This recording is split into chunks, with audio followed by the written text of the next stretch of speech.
Well, it's that time, and welcome everyone for being here. For this is my review, reaction, whatever we're gonna call this of Acolyte episode 1 and 2. Yes, there will be spoilers, and some of the characters I don't remember their names, so we're gonna do our best here. All I ask is just sit back and have a good laugh with me as we go over the Acolyte. Are you ready? All right, let's begin. Our series begins 100 years before the rise of the Empire. It is a time of peace. The Jedi Order and the Galactic Republic have prospered for centuries without war.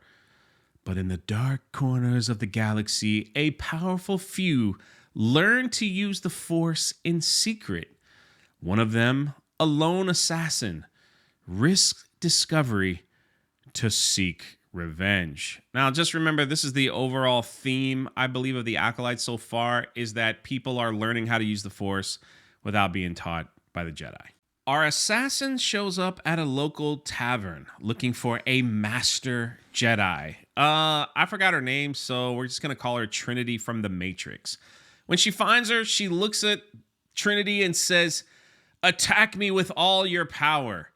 And they begin to fight. All right, there's a couple scuffle scenes going on here, but they literally go into a Matrix-style fighting scene. How appropriate for Trinity.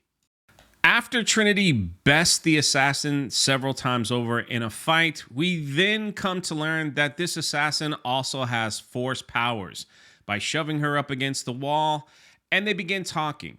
Trinity then says, "Hey, you don't have to go down this path," and that's not what happens. So she decides to trick the Master Jedi by throwing one of her small daggers at the bartender. And when the Master Jedi, tries to stop the dagger, the assassin throws another dagger and hits her right in the heart, killing her. So yeah, Moss here, who plays a Master Jedi, gets killed by a tiny dagger, even though she has layers of clothes on. This makes no sense to me. We have seen in Disney Star Wars before that people can get stabbed through their vital organs with a lightsaber multiple times and walk away with just a little scratch. But in this series, apparently, a little dagger can kill a Jedi. This is ridiculous because this is a Master Jedi. She should have easily mopped the floor with this person, even if they knew a little Force push here and there, without hesitation. This fight should have been over before it started, and this could have been the end of the series. But the fact that they are now setting up this assassin to be able to kill Master Jedi Knights with ease, without a lightsaber, without knowing that much of the Force, she's gonna be a force to be reckoned with. And sadly, that's the end of Carrie Ann Moss. She lasted about 5 minutes. The assassin then goes downstairs and shows her face to the bartender. Why is this important? Because the bartender becomes the person that identifies the attacker, killer, this person. Yeah. In the next scene, we see the other character that looks exactly like the assassin. Maybe they're twins. Maybe they're related. Who knows? But she's a mechanic, and she's got her spacesuit on, and she goes out to put out a fire in space. And while she was putting out the fire, the ship was boarded by 2 Jedi. And we get to see that the ship is being run by Viceroy Gunry's cousin. Maybe his brother, maybe a relative he doesn't talk to anymore. We are then introduced to Yord, a Jedi Knight who has a Padawan. And he's looking for someone that fits the description of the assassin, a former Jedi, he says. When they finally meet, we realize that they've known each other for some time. This is Osha. She was in the Jedi Academy and she quit on her own. Now, this is the thing. They keep telling her story over and over through flashbacks, through reminiscing, through other Jedi. Basically, she was 8 years old and her tragic loss of her family, not really sure how that happened, but just scarred her for life. She couldn't finish her Jedi training and she left. And then this excuse that they were talking here was, maybe you were just a little too old. I've heard that before with Anakin. Remember, Anakin was too old to do the training. So now they were saying, yeah, maybe you were too old. You were 8 years old when you started your training. and that's why you washed out of Jedi school. Well, he begins to tell her like, hey, a Jedi was murdered and you fit the description. So now you're arrested and you need to come with me. Now we go back to Coruscant, where we finally get to see Venestra. This was a popular character in the High Republic. I'm guessing, at least that's what people are saying. She's also the one that uses the lightsaber whip. And her opening scene is one of the stupidest things I've ever seen in Star Wars. Basically, she walks up to automatic doors and waves her hand in front of it like she's using the Force. I don't care. You can't tell me any different. People are going to say, well, the doors were probably locked, Jay, because he was training younglings. Yeah, that ain't it. They were always automatic doors. And she waves her hand in there like she's walking into a Walmart or a grocery store. Listen, if you're a young man, if you're an old man, if whoever you were, if you were a Star Wars fan, anytime you walked into a Walmart, Target, anything that had those automatic doors, you waved your hand in front of them. That's just what you did. I thought this was really dumb to show this. That, hey, I'm not using the Force, but I feel like I'm going to try, even though the doors will automatically open. Don't argue with me on this one. You guys know I'm right. This was a stupid piece to be added in there just to set the tone for this character who is as stiff as a board the entire series. Maybe that's just how her character is. I don't know anything about this character, but the portrayal of this character is as stiff as any board that you will ever find at Home Depot. Dear Lord. Anyway, she comes in and tells Master Soul that a Jedi was murdered, and it possibly could be one of your old apprentices or someone that you trained. So they're like, well, we've got her in custody. When she gets here, you can question her. Let's just see how this works out. But let's keep it a secret. We got to keep it a secret, because if this gets out, our political enemies will seek to destroy us. And they all agree. So now we go back to Osha, who is in a prison ship, a prison vessel. And there's other prisoners there that are looking at her saying, hey, we're about to break out. Are you with us? She's like, no, I believe in the Jedi. They're going to do the right thing. And they're like, well, you're lost. So they do something. And the ship opens up all the doors except for hers. They run out, they get into escape pods, and the prisoners leave her all alone. She then conveniently finds her droid on the ground because the ship is shaking and all her stuff just shoots out everywhere from wherever it came from. She's able to get released, but she can't get the ship powered up. So she just straps in as the ship crashes. Conveniently, she's A-okay. So now back on Coruscant, they were like, hey, the ship crashed. We got the other prisoners, but the one that we're looking for wasn't there. Why don't you go investigate? So Soul's like, okay, I'll put a team together and we'll go investigate. Then the most weirdest, bizarre scene ever happens in episode 1. This Jedi Yord was steam ironing his Jedi robe and had half his clothes off out in the open. His Padawan and Master Jedi Soul walk around the corner and look at him, and he begins to apologize, saying, sorry, I wasn't ready, and I'll get my clothes on, or whatever, while they just stare at him. Master Soul goes and taps him on the shoulder and says, can you just be ready in 5 minutes? We're heading out. But he just stands there with his shirt off, just looking at his Padawan. I found this scene very odd. I don't get it. I don't know if they were trying for comedic value, maybe to laugh. Oh, we caught him with his robe off, everyone. Ha ha ha, look at him. Or maybe they're just showing how Jedis keep their robes wrinkle-free. I don't know, but they threw it in there. There you go. Anyway, they make it to the planet where Osha is hiding in caves. But before that, she did have a flashback scene of pain that she went through with her family, and there's a big fire. Her and her twin are just running from the fire, and they keep pushing this story of her being 8 years old.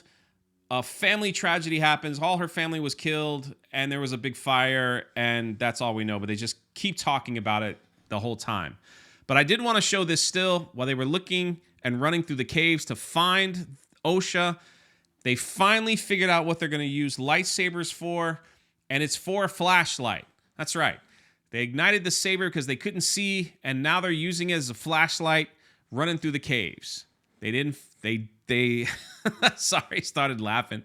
They did find Osha, and she's like, I didn't do anything.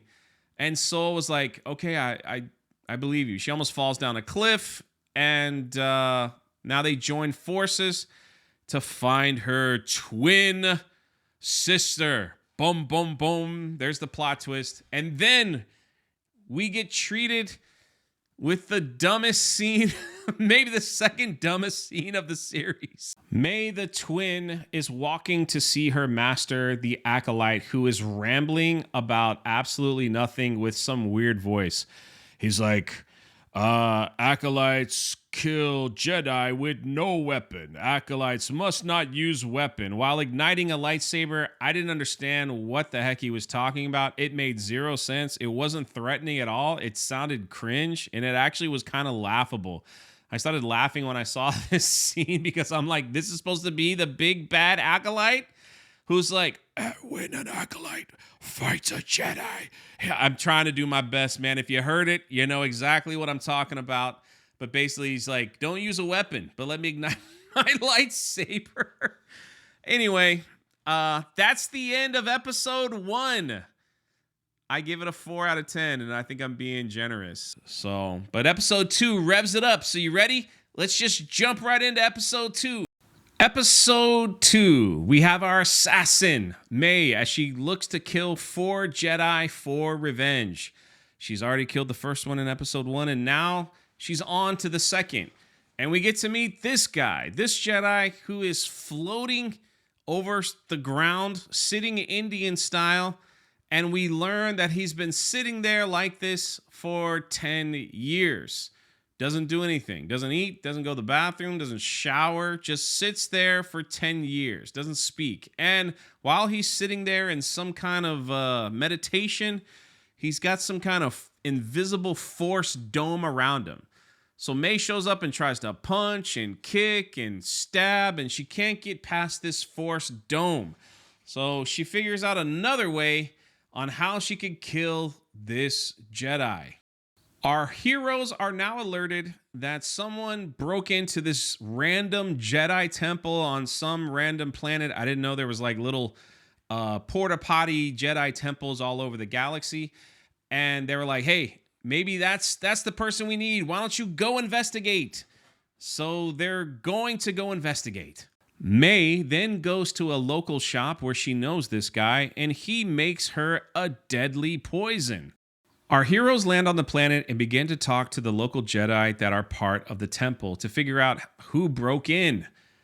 And this is my favorite part of the series because we are now introduced to the overweight Jedi. I finally feel like I have representation. We got him right there. Big Mac Order 66 right in front of us. I don't care what you're saying. This is my new favorite character in Star Wars. I want the action figure. I need the posters. I need to know everything about this Jedi. I want to know. I want to know his training. I want to know how he got so far in the academy. I want to know if he got more midi-chloridian counts because he's put on extra weight. I need to know. This is my guy right here. Don't you dare take him from me, Disney. Don't you dare. I want to see him at the theme parks. I want to see him in Galaxy's Edge. This is it. This is my moment. This is it. Don't even get at me in the comments. I'm not going to read them. This is my guy right here. I love it. This is so amazing. Woo! And we go from that amazing screen presence to this. May breaks into the Jedi Temple again, puts down the poison in front of this Jedi that's been in meditation for 10 years and says, you better see me for forgiveness for what you did. He then magically wakes up and says, yeah, I'm sorry. Takes the poison, drinks it, and dies. The end. That's it. Wow. I mean, it's pretty dumb if you want my honest opinion. How are you meditating in the Force for 10 years? Then all of a sudden someone shows up and says, you did something to me. You better ask me for forgiveness. And here's how you do it, by drinking this poison. He knew what was coming. He was like, yeah, sure. All right, please forgive me. Let me just drink it down and die. So that's 2 Jedi that she's killed. 2 more to go. Okay, I'm going to quickly wrap up this episode. Basically, the Jedi are like, all right, let's look for her. Miraculously, this guy finds her, just by looking through the binoculars. Hey, I found her. She's then confronted by Soul. They have a little Matrix fight where she screams at him and says, you killed my sister. My sister's dead. He goes, no, actually, your twin sister's alive. She then gets confronted by the other Jedi and the Padawan that's in the ship. And the only way she gets out of it is by using a force push and blowing smoke, she blows dust all up in the face of the Jedi and she disappears. She then steals a car and her twin sister sees her. They lock eyes. She points a gun at her twin and misses the shot and she escapes. Then we are randomly taken to another planet where we see the Jedi Wookiee who uses the Force to pull a gun out of a thief's hand, breaks the gun, screams at him, and they run off. And that's the end of the show. That's it, everyone. It's done. We're done here. I hear episode 3 is going to change Star Wars forever. So that's going to be the one to see. Holy crap. Can it get any worse than this? I don't know. To me, personally, this show is pretty boring. There's no stakes here. And it's just another typical Star Wars Disney Plus show. And there you have it. Let me know your thoughts in the comment section below. Hey, listen, if you like it. Don't worry about what we're saying online. This show just, to me, it's comedy. And I'm here for all the cringe, man. I'm here for all the cringe. So, episode 3. Let's see what they do in that one.